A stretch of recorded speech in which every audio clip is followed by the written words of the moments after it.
नमस्कार मित्रांनो, तुम्ही पाहत आहात चॅनल साध मराठी कायद्याची.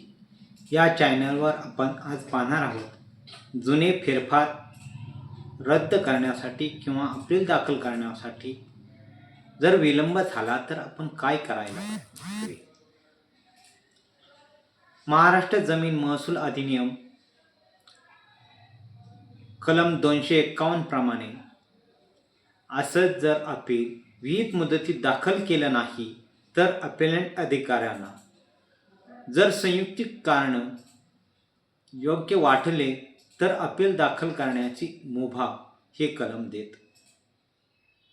अपील दाखल करण्यासाठी आपण जे अपेलंट अधिकारी आहे यांच्याकडे अपील अथवा पुनर्विलोकन अर्ज करतो, त्यावेळी अपील आणि पुनर्विलोकन अर्ज जर विहित मुदतीत आला नाही तर त्यासाठी अपील दाखल करण्याकामी. जर विलंब झालेला असेल, असा विलंब संयुक्तिक कारणाने झालेला असेल तर अपेलंट अधिकारी अपील दाखल करण्यासाठी या 251 कलमाप्रमाणे मुभा देतं.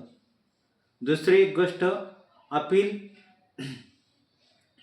दाखल करण्यासाठी उशीर झाला आहे अशा वेळी संयुक्तिक कारण आणि दुसरं कारण जर अपेलामध्ये अपेलंट आहे त्याची अपील जिंकण्याची शाश्वती असेल, या गोष्टींचा विचार करून अपेलंट अधिकारी असे अपील दाखल करण्याची परवानगी देत असतो.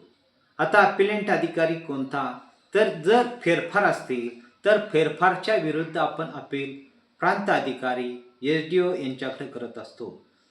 हा फेरफारच्या संदर्भात अपील करायचं असेल तर 251 प्रमाणे आपल्याला विहित मुदतीत जर अपील नसेल तर 251 प्रमाणे अर्ज दाखल करावा लागतो.